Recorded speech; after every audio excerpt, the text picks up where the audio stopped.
श्री देवर्षि नारद जी महाराज भगवती श्री पार्वती जी के 11 लक्षणों को वर्णन किए और यह कहते हुए कि अब आप इनके जो 2-4 अवगुण हैं उसको सुनिए। 11 अवगुणों को भी वर्णन किए,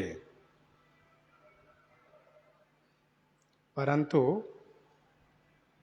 यह अवगुण कन्या में नहीं है, बल्कि यह अवगुण कन्या के होने वाले पति में है।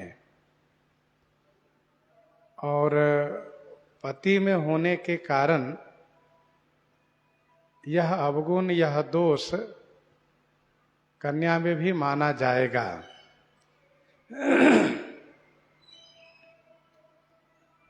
अगुण अमान मातु पितुहीना, उदासीन सब संशय छीना,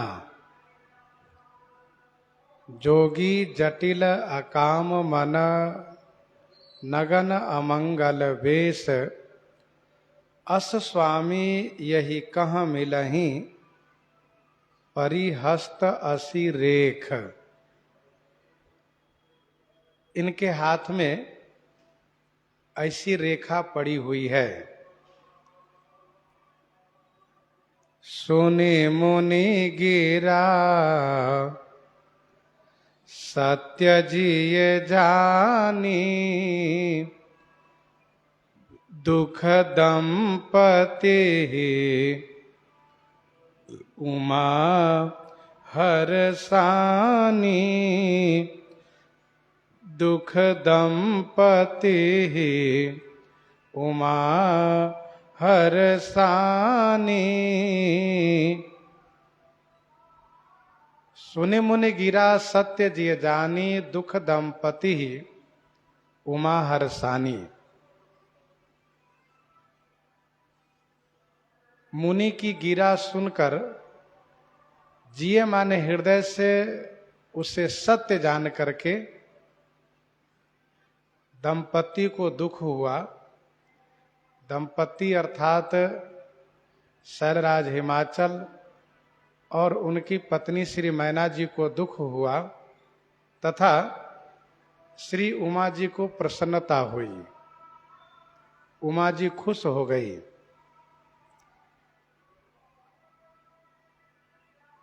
सुनि मुनि गिरा सत्य जिय जानी,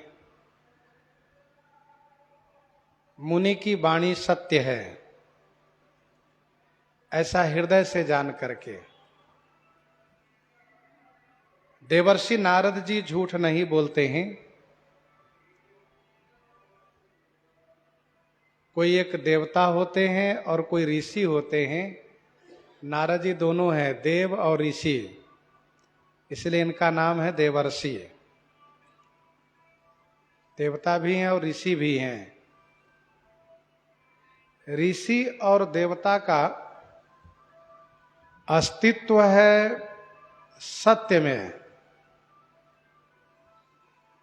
कभी झूठ नहीं बोलते ये।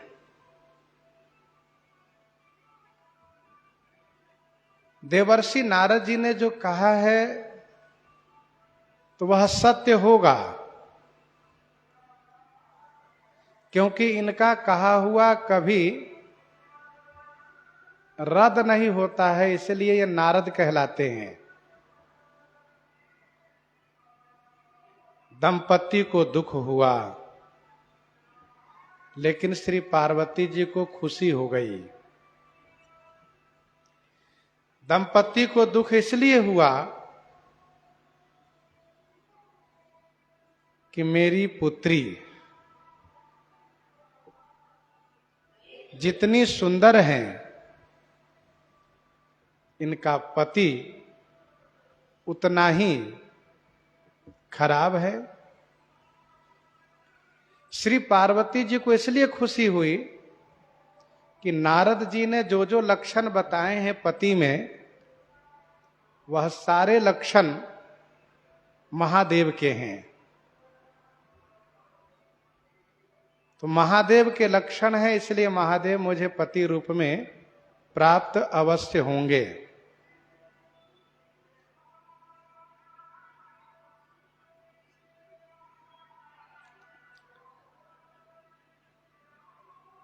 दुख दंपति ही उमा हर्षानी।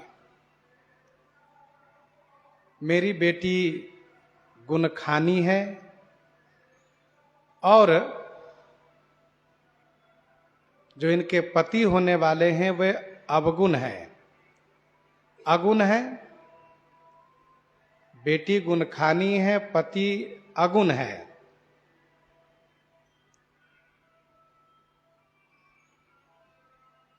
बेटी जगत पूज्या है और पति, इनके पति जो है वह अमान है।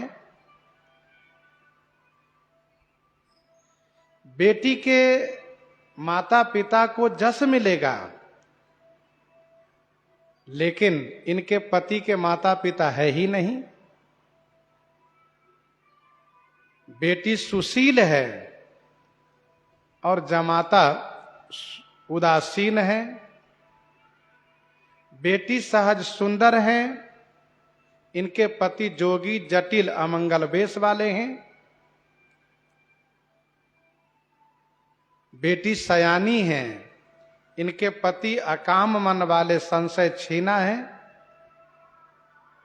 इसलिए दंपति को दुख हुआ है।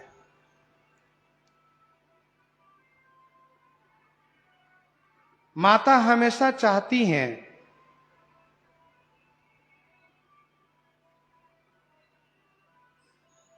कि मेरा जो जमाता हो वह धनवान हो। पिता यह चाहते हैं कि मेरा जमाता श्रुतज्ञ हो, विद्वान हो, प्रतिष्ठित हो, सामाजिक हो। मनु जी ने लिखा, कन्या वरयते रूपम, कन्या वरयते रूपम, माता वित्तम, पिता श्रुतम, बांधवा कुलमिच्छन्ति मिष्टान मित्तरे जनाः। कन्या चाहती है पति रूपवान हो, माता चाहती है दामाद धनवान हो, पिता चाहते हैं कि मेरा जो जमाता हो वह श्रुतवान हो, कुटुंबी लोग चाहते हैं कि प्रतिष्ठित कुल वाला हो, बेदाग कुल हो, कोई कलंकित कुल ना हो, बदनाम वाला कुल ना हो। और जो बाराती है, मित्र लोग है, वे चाहते हैं कि हमको मिठाई मिले खाने को। रूप ही दंपति मातु धन पिता लोक विख्यात, रूप ही दंपति मातु धन पिता लोक विख्यात, उत्तम कुल बांधव चाहत भोजन चाहत बारात। यह है विवाह की व्यवस्था। माता पिता को बड़ा कष्ट हुआ, क्योंकि मेरी बेटी के जो पति हैं वे न धनवान है और न ही कुलवान है। न धनवान है न कुलवान है, तो मेरी बेटी को क्या होगा। जही विधि तुम्हें रूप अस दिन्हा, तेही जड़ बर बाउर कस किन्हा।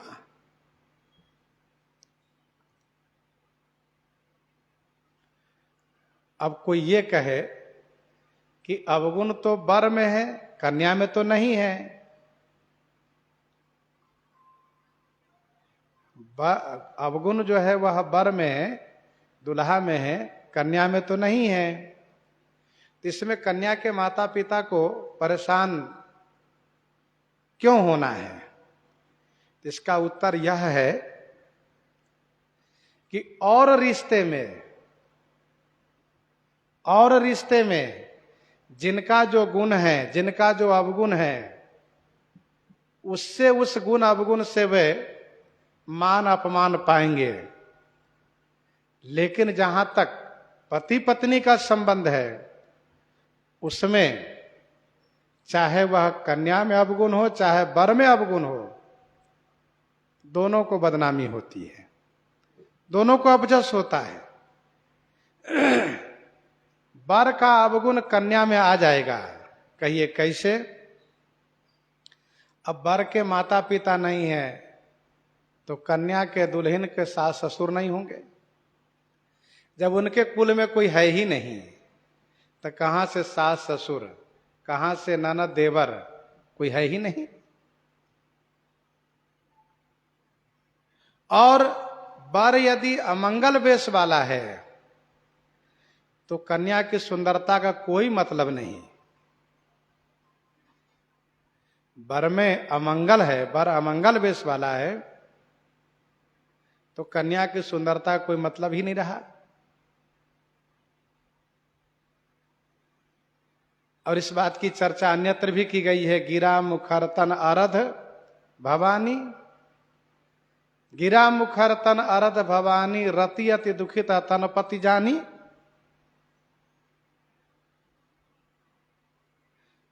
वर जब जोगी है तो कन्या को जोगिनिया बनना पड़ेगा। वर जब वस्त्रहीन है तो कन्या को दरिद्र बन के रहना पड़ेगा, गरीब बन के रहना पड़ेगा। इस प्रकार से जो वर में अवगुण है वह कन्या में आ जाएगा। इसलिए दंपति को बड़ा दुख हुआ है। लेकिन उमा जी तो प्रसन्न है। क्यों?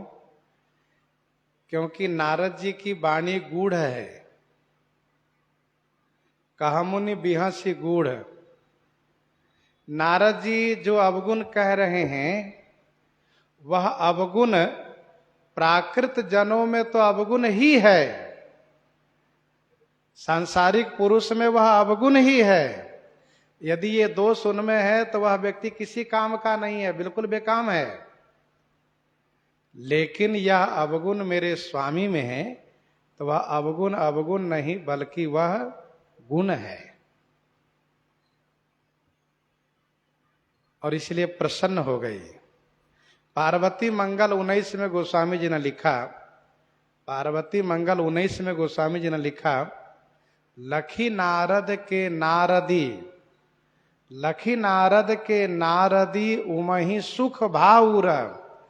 नारद जी के नारदी को देख करके उमा जी को बड़ा सुख हुआ, बहुत अच्छा लगा। और गोस्वामी जी कहते हैं, नारद हूं यह भेद न जाना, नारद हूं यह भेद न जाना, दशाएक समझब बिलगाना, दशाएक समझब बिलगाना।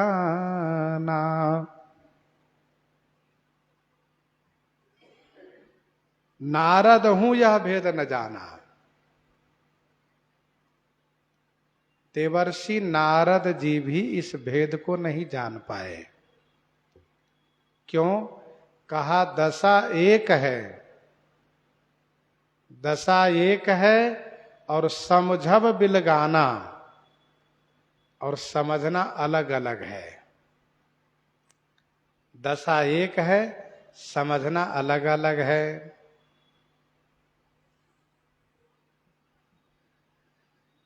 भगवती श्री पार्वती जी नहीं चाहती हैं कि मेरा प्रेम प्रकट हो, इसलिए देवर्षि नारद जी भी नहीं जान पाए।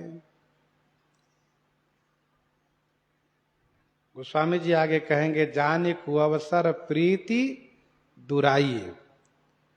भगवती श्री पार्वती जी प्रेम को छुपा रही हैं, इसलिए नारद जी को पता नहीं चल पाया।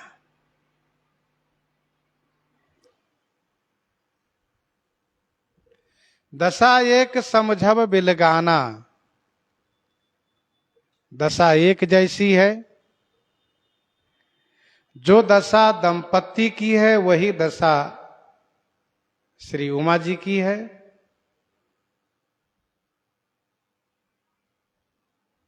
तो संसार का नियम है,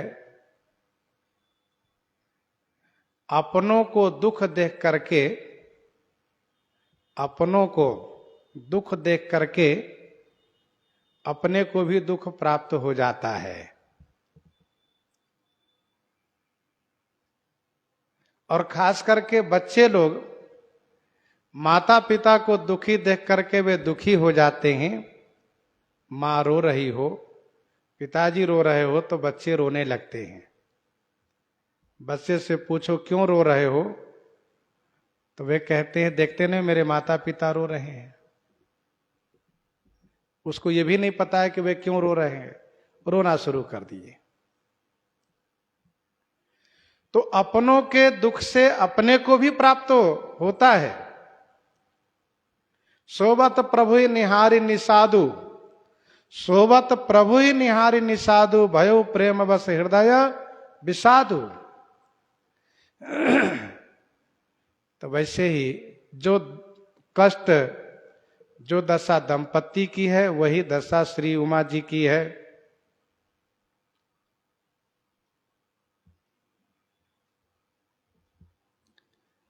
सकल सखी गिरिजा गिरी मैना,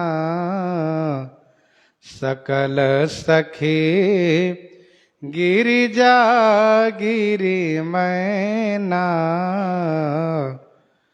पुलक शरीर भरे जल नैना, पुलक शरीर भरे जल नैना। दशा एक जैसी है। वह कैसी दशा है, तो कहा समस्त सखियां, गिरिजा श्री उमा जी, गिरी शैलराज हिमाचल और मैना जी, इन सभी के शरीर पुलकित हैं और नेत्रों में अश्रु भरे हुए हैं। शरीर रोमांचित है, नेत्र सजल है, नेत्रों में प्रेमाश्रु भरा है।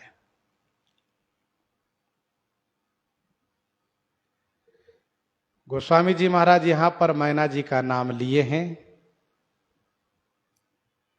ब्रह्मांड पुराण में और कुमार संभव में ऐसा वर्णन है। ब्रह्मांड पुराण और कुमार संभव में ऐसा वर्णन है कि श्री मैना जी पितरों की कन्या है। श्री मैना जी पितरों की कन्या है, शैलराज हिमाचल की रानी है, धर्मपत्नी है। तो समस्त सखियों के साथ शैलराज हिमाचल, श्री मैना और श्री पार्वती जी, तो समस्त सखियों के साथ श्री उमा जी, शैलराज हिमाचल और मैना जी, सबके शरीर रोमांचित है, नेत्र सजल हैं। यही एक जैसी दशा है। और ध्यान देने वाली बात यह है कि शरीर रोमांचित होना, नेत्र सजल होना, नेत्र में अश्रु आ जाना, यह दशा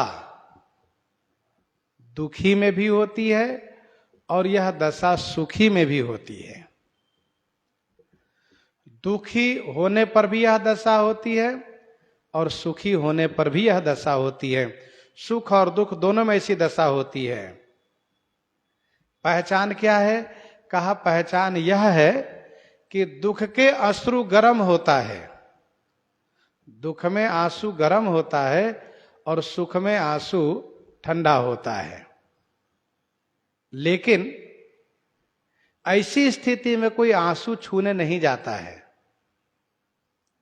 किसी की आंखों से आंसू गिर रहा हो तो कोई छूने नहीं जाएगा, गर्म है कि ठंडा है।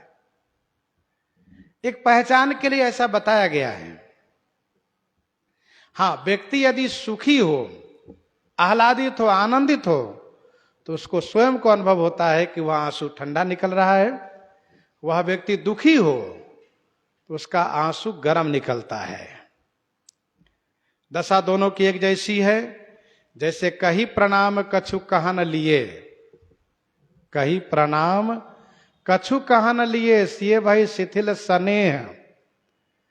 कही प्रणाम कछु कहा न लिए, सिए भाई शिथिल स्नेह। थकित बचन लोचन सजल, पुलक पल्लवित देह। दुख की दशा है और सुख की दशा। एक सखी सिय संग बिहाई, गई रही देखन फूलबाई। पुष्प वाटिका में श्री किशोरी जी की एक सखी बाग देखने के लिए गई थी और उन्होंने राजकुमार को देख लिया। राजकुमार को देखने के बाद वह लड़खड़ाती हुई प्रेम से विह्वल होकर के श्री किशोरी जी के पास आई। श्री किशोरी जी की अन्य सखियों ने जब उनकी दशा देखी, तासु दशा देखी सखिन, तासु दशा देखे सखिन। पुलक गात जल नयन, कहु कारण निज हरस कर। पूछहि सब मृदु बैन। सब कह रही हैं, अरे सखी तुम अपनी खुशी की राज तो बताओ, तुमने क्या पा लिया है जो तुम्हारी ऐसी दशा हो गई। तो वहां पर कहु कारण निज हरस कर, हर्ष के कारण पूछ रही हैं। दशा क्या है? पुलक गात जल नयन। तो ये दशा सुख व दुख दोनों में होती है।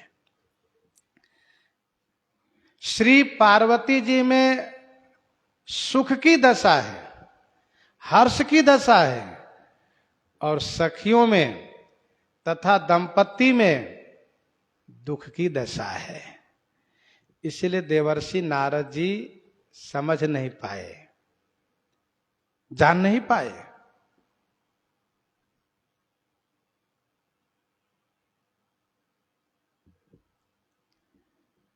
होई नमृषा देव ऋषि भाखा, होई नमृषा देव ऋषि भाखा। उमा सुबचन हृदय धरि राखा, होई नमृषा देव ऋषि भाखा। देव ऋषि भाखा मृषा न हुई। देवर्षि नारद जी का कहा हुआ झूठा नहीं हो सकता। उमा जी ने सो वचन हृदय धरि राखा।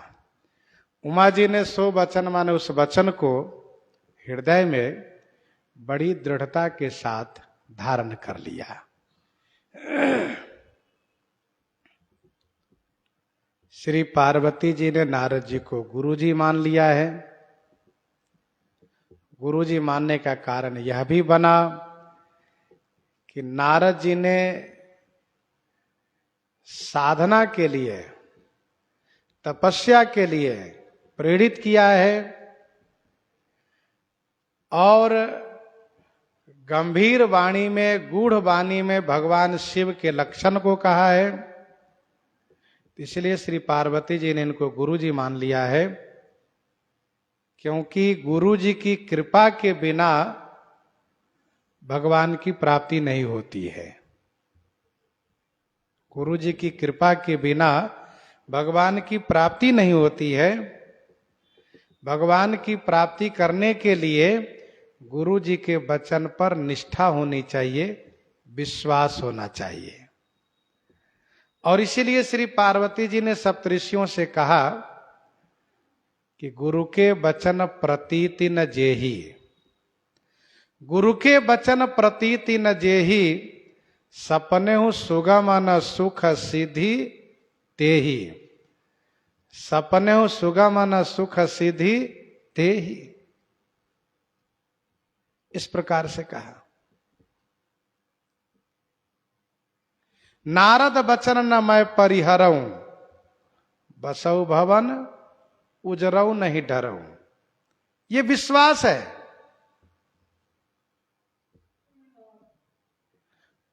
और श्री पार्वती जी के विश्वास सफल हुआ है, उनका विश्वास सफल हुआ है।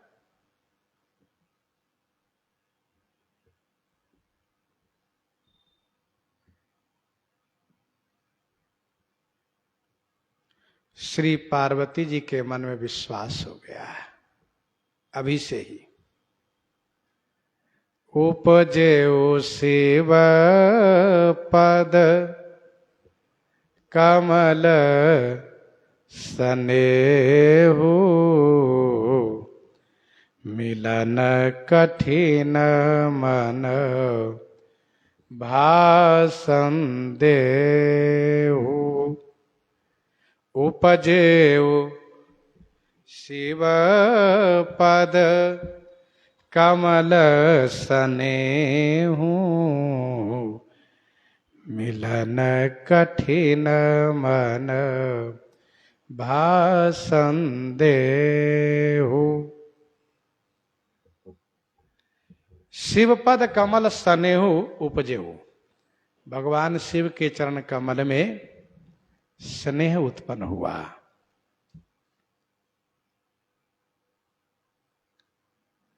प्रेम उत्पन्न हुआ। लेकिन प्राप्त करना, मिलना कठिन है। इस बात को लेकर के मन में संदेह हुआ।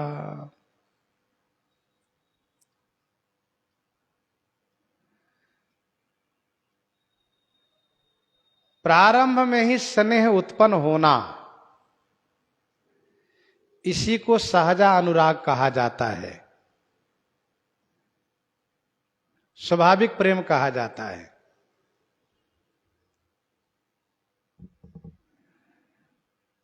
सती मरत हरिसन बर मांगा, जन्म जन्म शिवपद अनुरागा, सो अनुराग उत्पन्न हो गया।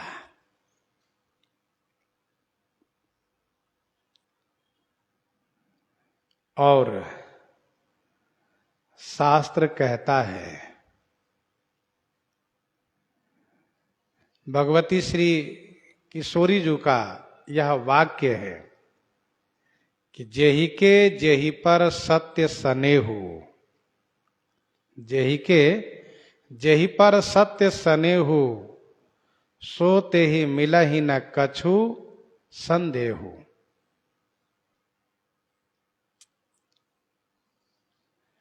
जिन पर सच्चा स्नेह है उनको वे अवश्य मिलते हैं।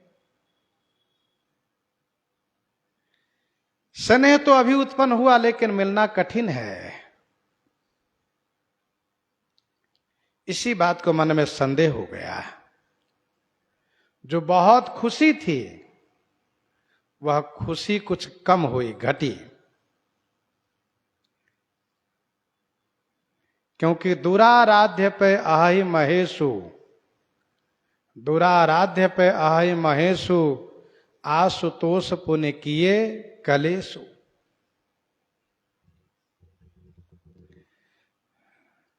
श्री पार्वती जी के मन में इस प्रकार से जब चिंतन होने लगा, तब उन्होंने सोचा कि अभी तो मैं बहुत छोटी हूं और अभी मेरा स्नेह प्रकट होना उचित नहीं है, यह लोक रीति नहीं है। इसलिए जानी कुअवसर प्रीति दुराई, जानी कुअवसर प्रीति दुराई, सखी उछंग बैठे पुनि जाई। कुअवसर जान करके प्रीति दुराई माने प्रीति को छुपाया, और सखी उछंग बैठी पुनि जाई, पुनि माने फिर जाकर के सखी के उछंग में गोद में बैठ गई। जान कुअवसर प्रीति दुराई, सखी उछंग बैठी पुनि जाई। कुअवसर अर्थात प्रीति प्रकट करने का अवसर अभी नहीं है, अभी बाल्यावस्था है, इसीलिए इन्होंने प्रीति को छुपाया और पूर्णिमा ने फिर जाकर के सखी की गोद में बैठ गई।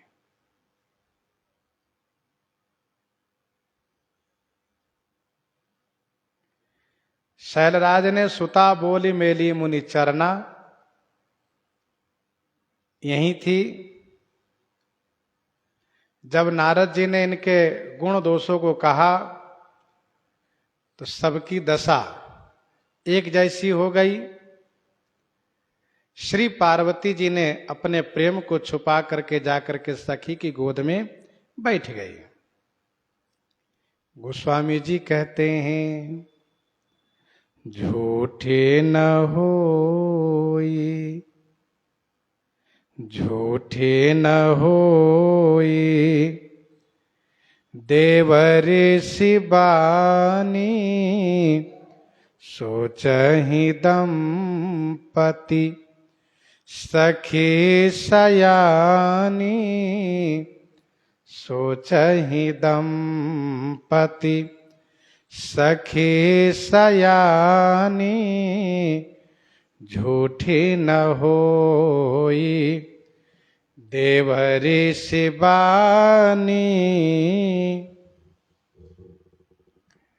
यही बात श्री उमा जी ने विचार किया और यही बात श्री शैलराज, मैना जी और सभी सखियां विचार कर रही हैं। देवर्षि वाणी झूठी न हुई, देवर्षि जी की वाणी झूठी नहीं होगी तो क्या उमा के वर ऐसे ही मिलेंगे? क्या उमा इसी प्रकार से दुखी रहेंगी जीवन भर? क्या इनके भाग्य में सुख लिखा ही नहीं है? माता पिता चिंतित हैं।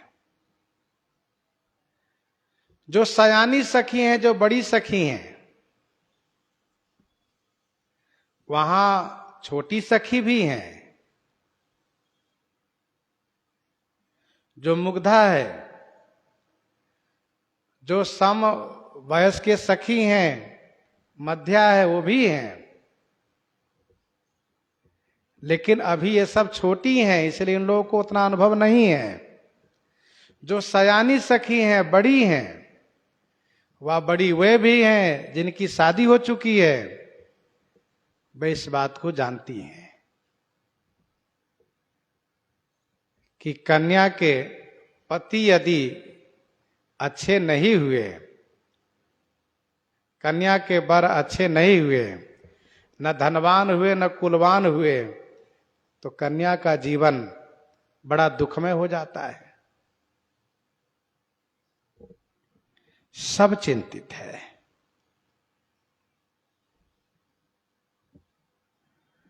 और धरि धीर कहै गिरिराऊ,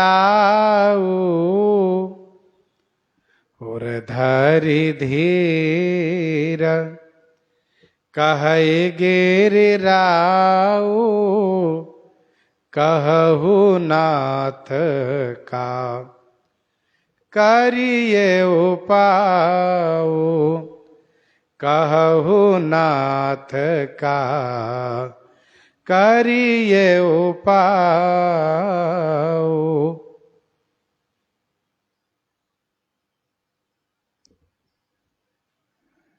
महिलाओं में और पुरुषों में यही अंतर होता है। महिलाएं केवल रोती हैं और पुरुष उपाय करते हैं। पुरुष आगे उस पर विचार करते हैं कि क्या करना चाहिए।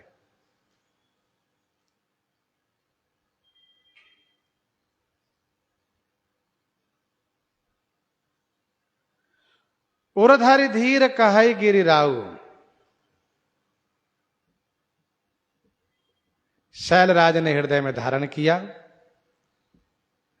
धैर्य धारण किया और नारद जी से कहा, हे नाथ आप कहिए, कुछ तो उपाय होगा, कुछ उपाय बताइए।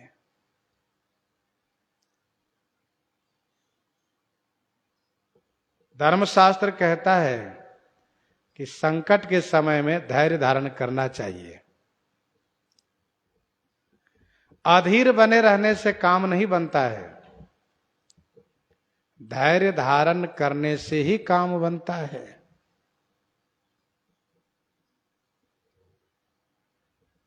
धीरज, धर्म, मित्र, अरु नारी, पहला नाम है धीरज का। धीरज, धर्म, मित्र, अरु नारी, आपद काल परिखिहै चारी। इन चारों की परीक्षा होती है कि संकट की घड़ी में कितना साथ दे सकते हैं। धीरज, धर्म, मित्र और नारी, इन चारों की परीक्षा होती है।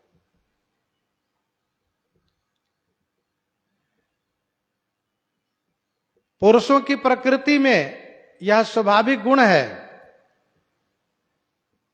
कि वह सोचता है कि इसके आगे भी तो कोई विकल्प होगा,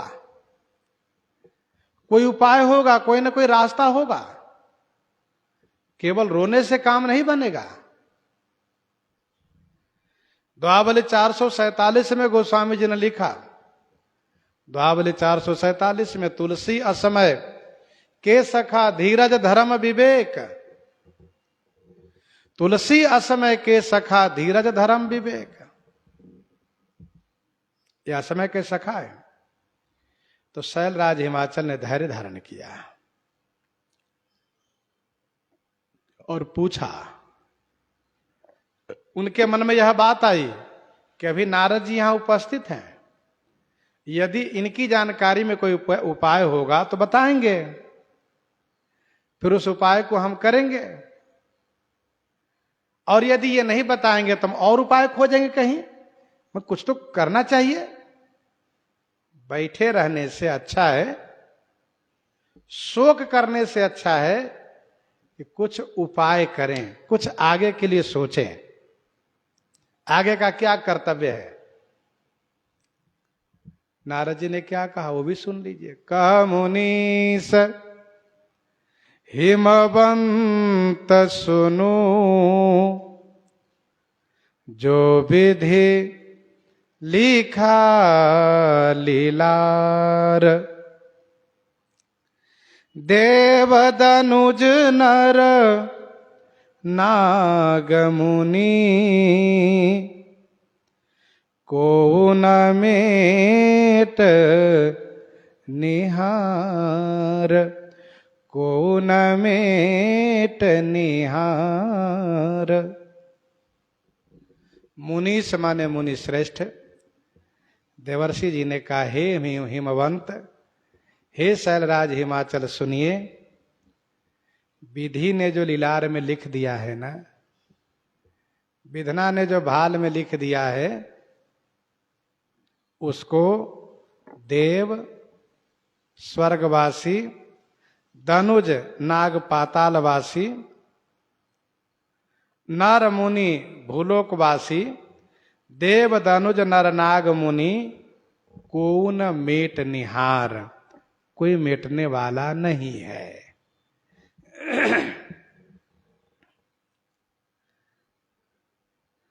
जीव के उसके कर्म के अनुसार, जीव के उसके कर्म के अनुसार विधाता उसके भाल में दुख सुख लिख देते हैं, और वही हाथ में भी रेखा के रूप में दिखाई देता है, वही हाथ में भाग्य रेखा के रूप में दिखाई देता है।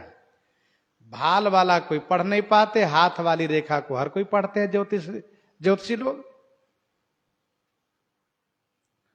तो नारद जी कहते हैं जो ब्रह्मा जी ने लिख दिया उसको कोई मिटा नहीं सकता। देव धनुज नर नाग मुनि को न मेट निहार, वह अमिट होता है।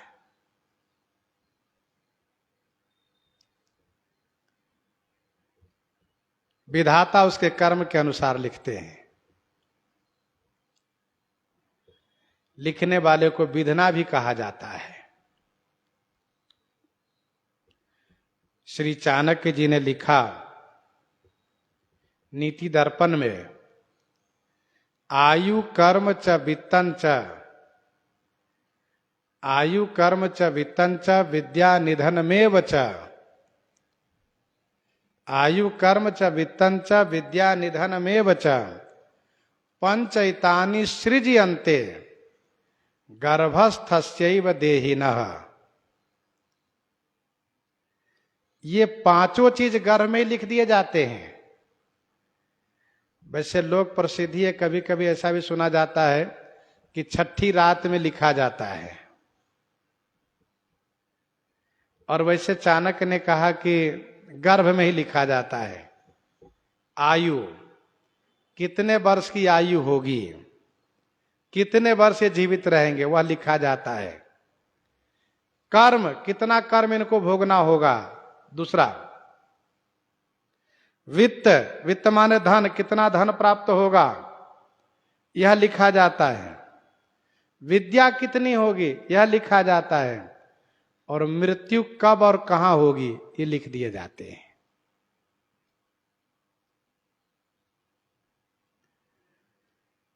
ये लिखे जाते हैं। कहा मुनीस हिमवंत सुनो जो विधि लिखा लीलार, देव धनुज नर नाग मुनि को न मेट निहार। कोई मिटाने वाला नहीं है। फिर भी मैं एक उपाय बताऊंगा। देवर्षि नारद जी ने तो पहले इस प्रकार से कहा कि शैलराज हिमाचल निराश हो गए। कहा जो लिखा है वो लिखा है, उसमें कोई सुलह समझौता नहीं होगा। लेकिन नारद जी ने फिर से कहा फिर भी मैं एक उपाय बताऊंगा। तो शैलराज जी को आशा हो गई कि उपाय यदि बताएंगे तो यदि हमारे लायक होगा तो हम करेंगे, बेटी के लायक होगा तो बेटी करेंगे, पत्नी के लायक होगा तो पत्नी करेंगे। किसी प्रकार से इनके भाग्य को संवारा जाएगा, बिगड़े हुए भाग्य को संवारा जाएगा। नारद जी ने कहा तदपि एक मैं कहूं उपाय, होई करई जो दैव सहाय।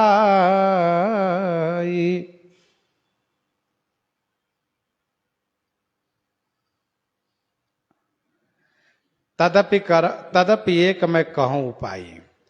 तदपि माने फिर भी मैं एक उपाय बता रहा हूं।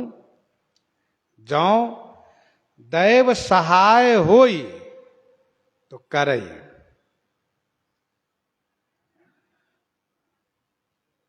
जो देव सहाय करई तो होई, ये इसका अर्थ है। जो यदि देवता सहायता करेंगे, दैव सहायता करेंगे, दैव माने भाग्य।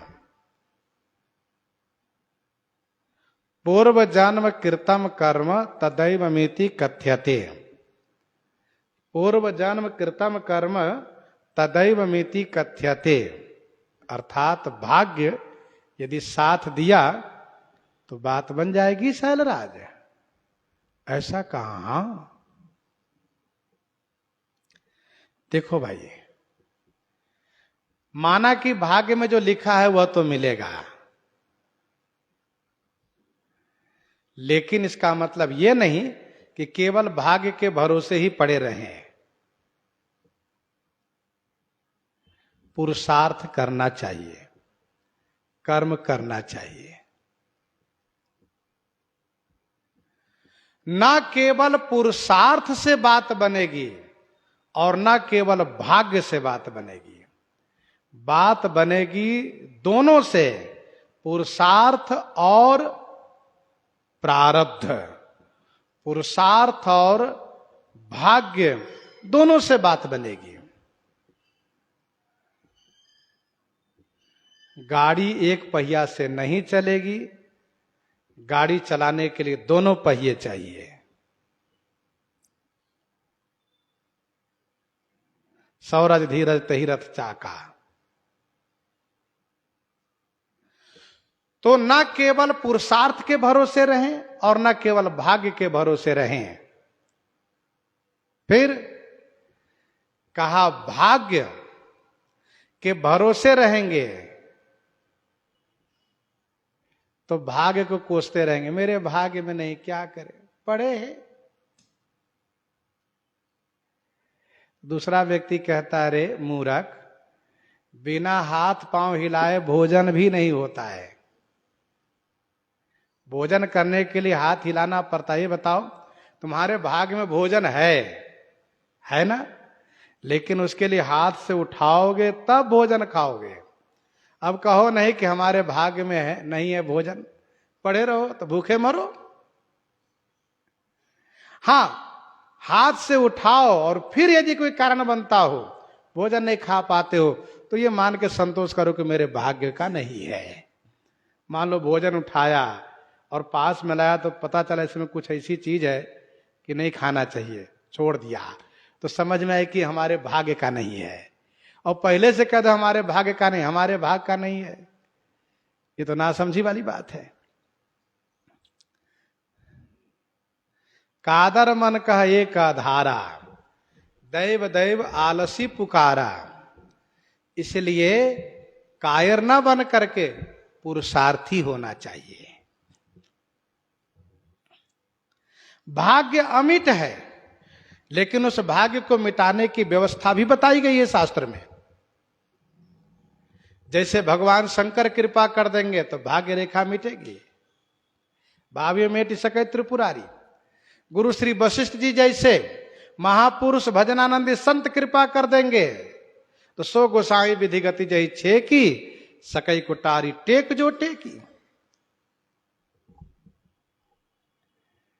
तो भाग्य में लिखा है, ये बात सही है, भोगना पड़ेगा।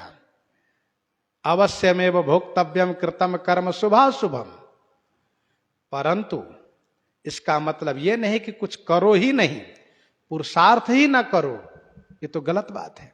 कोई व्यक्ति बीमार हो जाए और कह दे कि इसके भाग्य में तो मरना है, अब उनको डॉक्टर को ना दिखावें, दवा ना करें, तो लोग क्या कहेंगे, बड़ा भारी कंजूस है हो।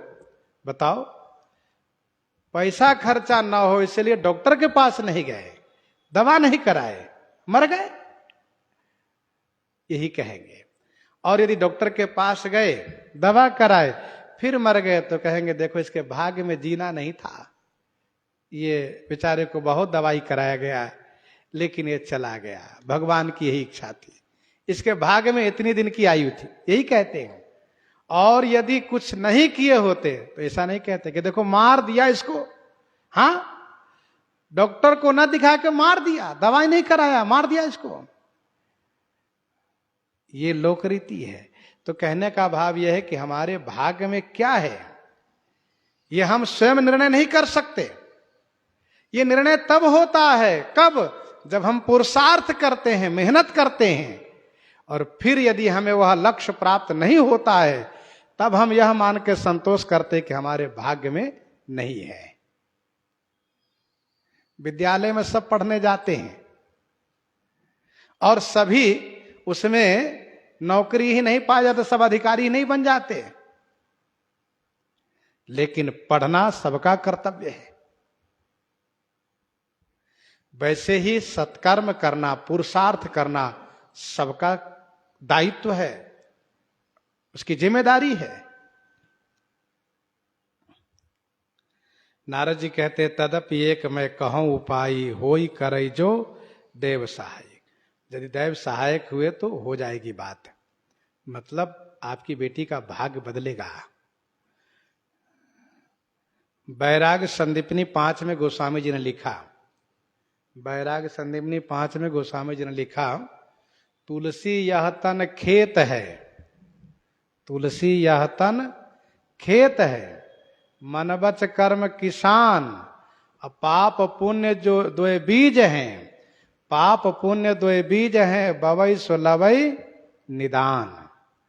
तुलसी यह तन खेत है, मन वच कर्म किसान, पाप पुण्य द्वे बीज है, भवई सो लवई निदान। शरीर खेत है, पाप पुण्य बीज है, मन वचन कर्म किसान है। जैसी खेती होगी वैसा फल मिलेगा। अब किसान घर में बैठे रहें, अरे हमारे भाग्य में नहीं खेती होना, तो उसको पड़ोसी डांटते हैं, तुम बहुत बड़े बेवकूफ हो, खेत में तुमने बीज बोया नहीं, मेरे भाग्य में नहीं, तुम वहां मूर्ख हो। अरे बीज बो फिर बताओ, बाबा से लुनिए लहिए जो दिन, जो बोओगे वही काटोगे, जो दोगे वही पाओगे। साथ साथ शास्त्र में यह भी स्पष्ट किया गया है, हमारे संचित कर्म के अनुसार प्रारब्ध प्राप्त होता है, लेकिन कर्म करने की स्वतंत्रता दी गई है, कर्म करने का अधिकार मनुष्य को दिया गया है। जैसा वो कर्म करेगा, करई जो कर्म पाव फल सोई, करई जो कर्म पाव फल सोई, निगम नीति असी कह सब कोई। माना कि सब विद्वान नहीं हो जाता तो इसका मतलब सब पढ़ना ही छोड़ दे, ऐसा नहीं है। पढ़ाई सबको करनी चाहिए, मेहनत सबको करना चाहिए, अपने पुरुषार्थ से मुंह नहीं मोड़ना चाहिए। और एक बात और आप समझ लीजिए, पुरुषार्थ करने से, कर्म करने से भाग्य रेखा में बदलाव होता है। गांव देहात में होता क्या था, हाथ देखते थे, क्या देखो इसके हाथ में विद्या रेखा नहीं है, तो बेचारे लड़के सोचे जो हमारे भाग्य में नहीं है विद्या रेखा, चलो गोली डंडा खेलो, क्या पढ़ाई करने जाना है। उसी में कोई संत ये कहते हैं कि देखो तुम पढ़ाई करोगे तो तुम्हारी भाग्य रेखा विद्या रेखा बन जाएगी, वह जब पढ़ेगा तो विद्वान हो जाता है। तो किसी के मनोबल को गिराना नहीं चाहिए, मनोबल को उत्साहित करना चाहिए। तो भाग्य रेखा बनती है बिगड़ती है, कैसे? तो हाथ की रेखाएं जो है आप देखिएगा वो बदलती रहती है, हाथ की रेखाएं बदलती रहती है, कोई रेखा छोटी हो जाती है, कोई बड़ी हो जाती है। शरीर में कुछ ऐसे चिन्ह है, तिल आदि चिन्ह है, और भी कुछ चिन्ह है जो सुख दुख के प्रतीक है, तो वो बनते रहते मिटते रहते हैं, कभी बन गए कभी मिट गए। तो ये क्या है? ये मानो उसका पहचान है कि आप अच्छे कर्म किए हो इसलिए आपका भाग्य रेखा बन गया। लोग कहते देखो इसने बहुत मेहनत किया, अथक परिश्रम किया, आज इतने बड़े पद पर बैठे हैं। तो इस प्रकार से वो भाग्य रेखा बनती बिगड़ती रहती है, इसलिए पुरुषार्थ करना चाहिए, मेहनत करना चाहिए। करो, कुछ तो करो, परिणाम अच्छा आएगा। शुभ कर रहे हो तो परिणाम अच्छा आएगा। माना कि भाग्य कमजोर है तो भाग्य मजबूत बनेगा, इस जन्म में नहीं प्राप्त हुआ तो अगले जन्म में प्राप्त होगा। किसी किसी की भाग्य रेखा ऐसी मजबूत होती है कि बिल्कुल अल्प अवस्था में ही वह चीज प्राप्त हो जाती है जिस चीज को पाने के लिए एक मनुष्य पूरा जीवन खपा देता है, वो चीज नहीं मिल पाती है उसको। तो ये भाग्य रेखा पर निर्भर तो करता है, लेकिन भाग्य रेखा के साथ साथ पुरुषार्थ करना चाहिए। दोहावली में गोस्वामी जी ने लिखा, दोहावली में गोस्वामी जी ने लिखा 468 में, पुरुषार्थ पूरब कर्म, पुरुषार्थ पूरब कर्म परमेश्वर प्रधान।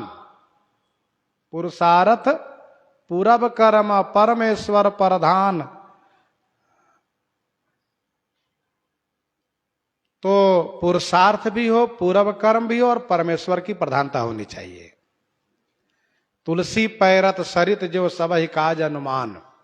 इसका मतलब यह है कि एक व्यक्ति नदी में तैर रहा है तो वह तीनों पर विचार करे, मेरा पुरुषार्थ कितना है, मैं कहां तक तैर सकता हूं।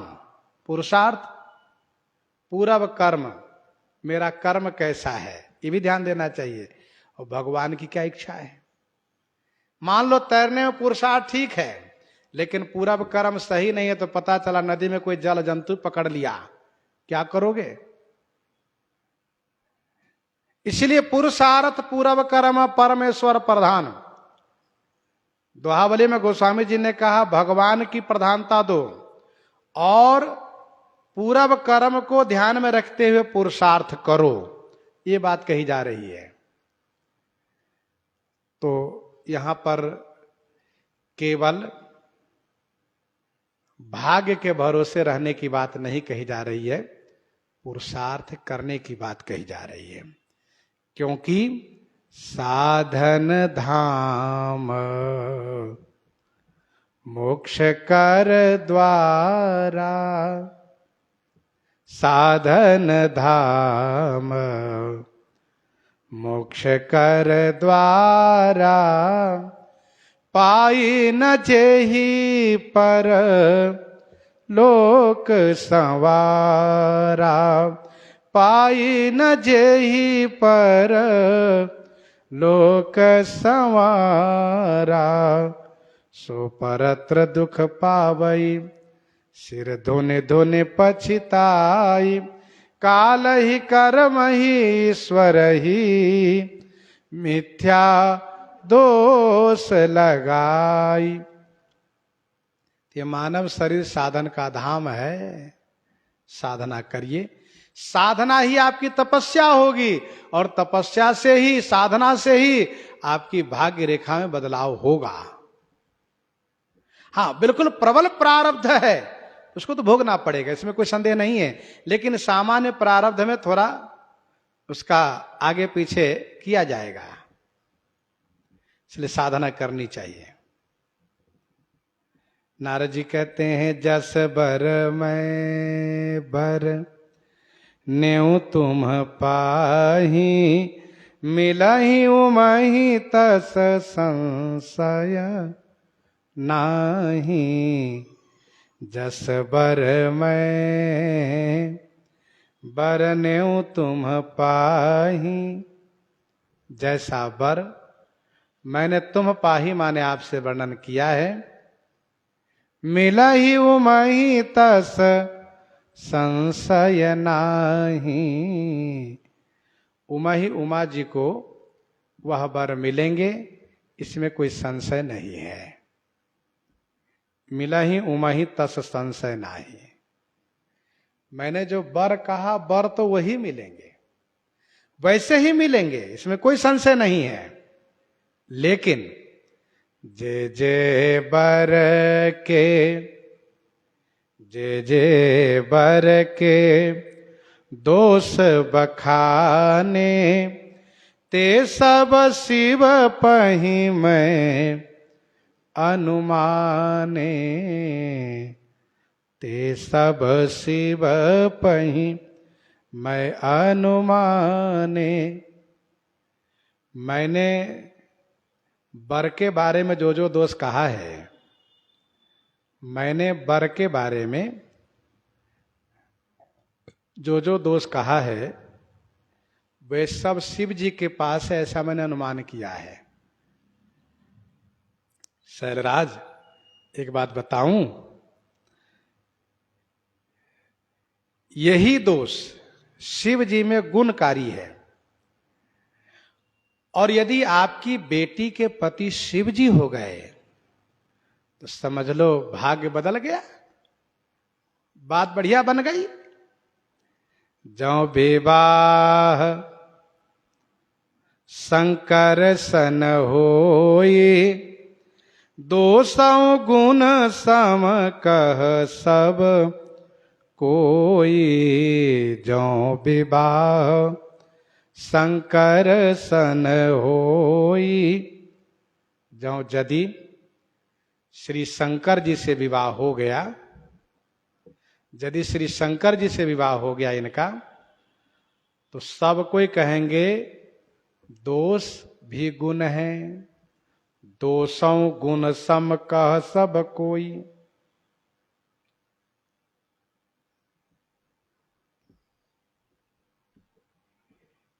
कोई व्यक्ति जब मसान में जाता हो तो उसको नहाना पड़ता है। स्मशान की कोई वस्तु छू दे तो वह अपवित्र हो जाता है, लेकिन भगवान शिव भव अंग भूति मसान की सुमिरत सुहावनी पावनी, उसी मसान की विभूति भगवान शिव के अंग में लग जाती है तो उसको याद कीजिए, स्मरण कीजिए तो पवित्रता आ जाती है।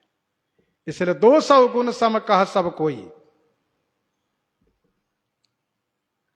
देखिए, मैं ये नहीं कह रहा हूं कि शिव जी से इनका विवाह होगा, मैं ये नहीं कह रहा हूं कि शिव जी से इनका विवाह होगा, लेकिन यदि शिव जी से इनका विवाह हो जाए तो बात बढ़िया हो जाएगी।